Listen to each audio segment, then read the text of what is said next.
Welcome back ناظرین break سے پہلے ہم بات کر رہے تھے جمشید چیمہ صاحب کے ساتھ، انہی کی طرف چلتے ہیں. جی چیمہ صاحب. تو بیسیکلی اگر دیکھیں تو منظم گروپوں میں تھوڑا نا چینج آئی ہے.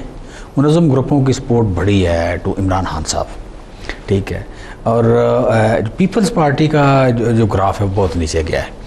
اب یہ کبھی نہیں ہوتا کہ وہ نون لیگ کے ووٹ عمران خان صاحب توڑیں گے اور پیپل پارٹی کے ووٹ نہیں توڑیں گے. جو زیادہ لوزر ہے اسی کے ووٹ زیادہ ٹوٹنا ہے. اب زیادہ لوزر کی اگر بات کریں تو زیادہ لوزر اس وقت پیپلز پارٹی نظر آ رہی ہے. آپ کے خیال میں پیپلز پارٹی کے ووٹ توڑیں گے؟ پیپلز پارٹی کے ووٹ زیادہ ٹوٹیں گے. وہ ایک کیلکولیشنیں ہیں اپنی مطلب وشفل تھنکنگ ہے. بیسیکلی یہ وشفل تھنکنگ کی باتیں ہیں ساری کہ وہ اگر وہ آئیں گے تو نون لیگ کو ڈینٹ کر دیں گے, وہ ان کے ووٹ زیادہ توڑیں گے. میں سمجھتا ہوں کہ وہ جو ووٹ لوز زیادہ کر رہا ہے اسی کا ووٹ وہ زیادہ لے رہے ہیں, ٹھیک ہے. تو وہ بیسیکلی ووٹ دونوں کو توڑ رہے ہیں.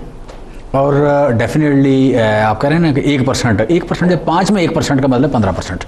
5 میں 1 کا مطلب 15% ہے. جب 5% سے 6% کی پاپولیرٹی ہوئی, نواز شریف صاحب کی 16 سے 12 ہوئی, تو بیسیکلی اٹ از ناٹ ان کی 4% جو کم ہوئی ہے وہ it is not from 100, it's from 16. ان کی جو کم بڑی ہے وہ 5 سے 6 پہ ہو گئی, ٹھیک ہے. سو 15% اگر ان کے پوائنٹس بڑے ہیں اور ان کے اپوزٹ جو زیادہ تر لوگ ہیں میاں نواز شریف صاحب اور شہباز شریف صاحب کے علاوہ باقی سارے نیگیٹو میں. سو اس کا مطلب ہے کہ اس وقت جو پازیٹیو سینٹیمنٹ پایا جاتا ہے وہ 2 پارٹیوں کے بارے میں ہے, وہ مسلم لیگ نون کے بارے میں اور وہ عمران خان صاحب کے بارے میں ہے.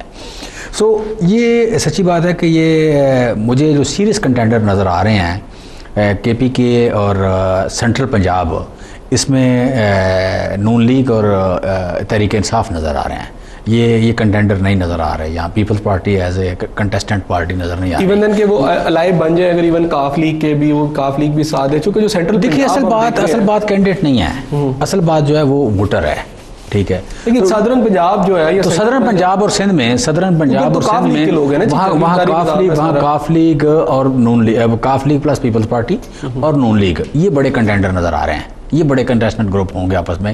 وہاں مقابلہ ایسا نظر آتا ہے جیسے ان دونوں کا جنوبی پنجاب اور آگے سندھ میں مقابلہ پیپلز پارٹی پلس کاف لیگ اور نون لیگ کا ورسز نون لیگ یہ ہوگا.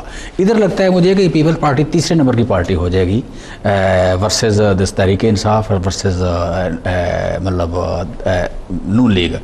سو میں سمجھتا ہوں کہ یہ اب نکھر کے یا ابھر کے سامنے اسٹینڈ آؤٹ کر رہے ہیں. اب تحریک انصاف کے ساتھ اسٹینڈ آؤٹ کرنا شروع ہو گئی کہ وہ ایک سیریس پارٹی کے طور پر یا سیریس کنٹینڈر کے طور پر کنسیڈر ہو رہی ہے, مارکیٹ میں آ گئی ہے.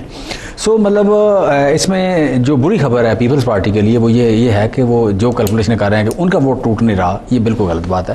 ووٹ زیادہ ان کا ٹوٹ رہا ہے. اچھا چیمہ صاحب, اور نون لیگ کے لیے یہ ہے کہ مطلب منظم طبقوں کی حمایت ان کو کچھ کم ہوئی ہے. ہم نے ظفر علی شاہ صاحب سے بھی بات کی, وہ کہہ رہے ہیں ہمارے پاس اور بھی آپشنز ہیں, ہم اس پہ غور کریں اور سیریسلی آپ کر بھی سکتے ہیں. آپ کو لگتا ہے کہ کیا آئینی طور پر جو بھی ان کے پاس آپشن موجود ہے, جس میں اسپیشلی ایک ریزائن دینے والا اسمبلیوں سے, اس طرح کے کسی آپشن کے جو سخت قسم کا آپشن ہے, نون لیگ جائے گی, اس کو اڈاپٹ کرے گی؟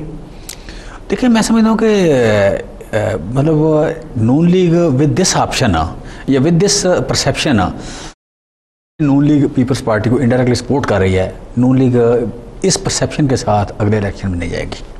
اور اگر اس پرسیپشن عوام میں یہ پرسیپشن رہتی ہے کہ نون لیگ جو ہے یہ زرداری صاحب کو سپورٹ کر رہی ہے, گیلانی صاحب کو سپورٹ کر رہی ہے, تو گیلانی صاحب اور زرداری صاحب کا نام جس طرح بن رہا ہے, جو پرسیپشن بن رہی ہے, جو ان کی پرسنالٹی کے بارے میں نیگیٹو آ رہا ہے, کوئی بندہ ان کے ساتھ قریب کھڑا نہیں ہونا بڑا مشکل ہو جائے گا, اسپیشلی پارٹی لائک نون لیگ. سو وہ کوئی نہ کوئی ایسا کام ضرور کریں گے کہ جس سے وہ پریکٹیکلی ثابت کریں کہ ہمارا اور ان کا فاصلہ بہت زیادہ ہے, ہمارے اور ان کے درمیان نورا کشتی نہیں ہو رہی تھی, ہم ان کے سب سے بڑے مخالف ہیں اور ہم ہی اصل اپوزیشن ہے, لہٰذا ہماری طرف دھیان دیں اور کسی طرح طریقے انصاف کی طرف نہ دیکھیں, اور ہم دونوں کو کلب نہ کریں, ریکٹ نہ آپشن پہ جائیں نہ جائیں, لیکن وہ اس طرح کا ماحول ضرور بنائیں گے کہ وہ ریئل اپوزیشن. ہر صورت they will pretend them self, وہ اپنے آپ کو اسٹیبلش جو کریں گے وہ نون لیگ, وہ پیپلز پارٹی کے دشمن کے طور پر اپنے آپ کو اسٹیبلش کریں گے. میں سب سے پہلے آپ سے یہ گزارش کروں گا, اس کے بعد میں بات کروں گا, ورنہ میں خاموش ہو جاؤں. ٹھیک, کہ آپ نے ظفر علی شاہ صاحب کو ٹائم دیا, آپ نے چیمہ صاحب کو ٹائم دیا, اب مجھے بھی اتنا ہی ٹائم دیں کہ میں پیپلز پارٹی کی جو صورتحال ہے اس کے بارے میں آپ کو اتنا ہی ٹائم دیتے ہیں. سب سے پہلی بات کہ چیمہ صاحب نے بڑے منظم گروپوں کے نام لیے, میں ان کا دل کی گہرائیوں سے مشکور ہوں کیونکہ انہوں نے ہماری وہ بات آج ثابت کی اپنے دلائل کے ذریعے کہ جب ہم کہتے ہیں کہ نون لیگ صرف جی ٹی روڈ کی جماعت ہے، کیونکہ یہ منظم گروہ دیہاتوں میں اور یہ جنوبی پنجاب میں ان کا کوئی ذکر ہی کبھی کسی نے نہیں سنا.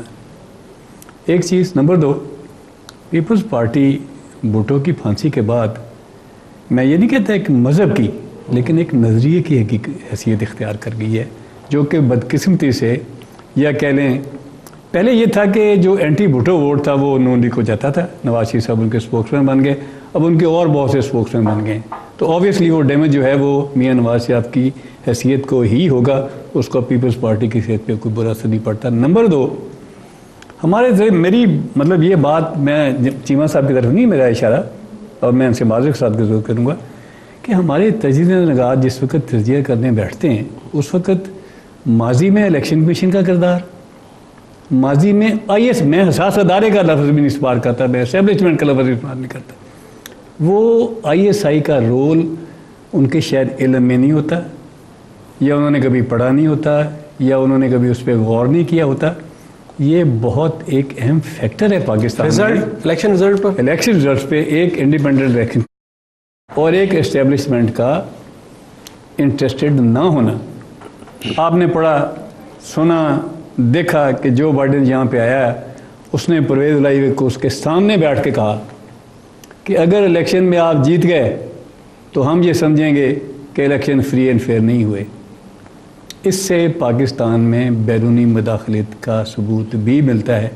یہ آنے والے دنوں میں سینٹ کا الیکشن کیسے ہوگا، آنے والے دنوں میں گورنمنٹ کس کی بنے گی، ڈینٹ کس کو ڈلے گا، اس میں نہ صرف پاکستان کے اپنے اداروں کا کردار بھی ہے، بلکہ اگر ہم ریجنل سچویشن کو دیکھیں تو اس کو دیکھتے ہوئے میں قطعاً یہ تامل مجھ میں کہنے میں نہیں ہے کہ اس میں جو انٹرنیشنل فورسز ہیں ان کا اپنا انٹرسٹ بھی اس میں رول پلے کرے گا. ان کے کہنے پہ حکومتیں بنتی ہیں، ان کے کہنے پہ حکومتیں ٹوٹتی ہیں. اگر وہاں سے اشارہ ہوا پھر اسمبلیاں بھی ٹوٹ جائیں گی، وہاں سے اشارہ ہوا تو میاں صاحب اور تیز ہو جائیں گے، لیکن یہ جو وہاں سے اشارہ ہوا تو میاں صاحب خاموش بھی ہو سکتے ہیں. اب وہاں سے اشارہ آیا یا نہیں آیا، چیمہ صاحب کی جو بات یہ ہے کہ مسلم نواز کو اب یہ لگتا ہے کہ اگلے جو 1.5 سال ہے اگر وہ مفاہمت کی پالیسی چلائیں گے تو عوام میں ان کا ووٹ بینک گرے گا. میں نے تو آپ کو بات جب میں نے شروع کی مجھے پتا تھا کہ چیمہ صاحب یہ بات کریں گے، انٹیسپیشن ہو سکتی ہے نا، میں پولیٹیکل ورکر ہوں، ایک فیلڈ کا ورکر ہوں. میں نے یہ کہا تھا کہ سب سے پہلی چیز نہ صرف پولیٹیکل پارٹی کے لیے بلکہ پولیٹیکل اینٹیٹی کے لیے بھی، چاہے وہ میرے جیسے انڈیویجول کیوں نہ ہو، وہ ہے اپنی سروائیول کا ثبوت دینا. اور وہ میاں صاحب کے لیے ضروری تھا. 3.5 سال فرینڈلی اپوزیشن کی کا الزام کہہ لیں یا آنے والے دنوں میں کیا ہوگا، اینٹیٹی کا انہوں نے دے دیا، اب آگے کیا ہوگا. اب میں اگر میاں صاحب کی جگہ پہ ہوں میں بھی یہی کروں، فورسی کر رہے ہیں، میں اگر میاں صاحب کی جگہ پہ ہوں میں بھی یہی کروں کہ فورسفلی اس امپریشن کو نگیٹ کروں کہ میں نے بڑی دیر کی بات ہے شروع میں میری خالی بیانوں سے کیا نگیٹ ہو جائے گا وہ امپریشن؟ ٹاک شو نہیں، اس کے لیے وہ ریلی بھی نکالیں گے. ٹھیک، اس کے لیے اسمبلی میں جو کچھ آج ہوا ہے اور کل ہوا وہ بھی ہوگا. لیکن مجھے یہ ڈر لگتا ہے، جیسے میں نے لاسٹ ٹائم بھی کہا تھا کہ مجھے فوج کے آنے پہ اعتراض نہیں ہے، لیکن مجھے ڈر ہے، جیسے آپ کو یاد ہوگا کہ بلوچستان کے قوم پرستوں نے یونائٹڈ نیشنز کو لیٹر لکھ دیا تھا کہ جو رول یونائٹڈ نیشنز نے سوڈان میں اور ایسٹ تیمور میں ادا کیا ہے بلوچستان میں بھی وہی ادا کری ہے. میں اس لیے ڈرتا تھا کہ فوج کا جو عمل دخل ہے وہ ہمیں کہیں اس حد تک ٹھیک ہو گیا. چیمہ صاحب یہ بتائیے گا کہ جو بات انہوں نے کی کہ پاکستان کے اندر جو الیکشن رزلٹ آئیں گے، ٹھیک ہے اس میں عمران خان صاحب بھی اپنا ایک رول ہے، نواز شریف صاحب کا بھی اپنا ہے، لیکن کچھ فیکٹرز اور بھی ہیں جو بڑے پاورفل ہیں، جس میں آپ کی اسٹیبلشمنٹ ہے، جس میں بیرونی قوتیں ہیں، ان کو کہاں آپ رکھیں گے؟ اصل میں جو ربانی صاحب نے بات کی بڑی میں سمجھتا ہوں کہ ایک سیزنڈ آدمی کے طور پر، سیزنڈ پولیٹیشین کے طور پر ہسٹری کی بات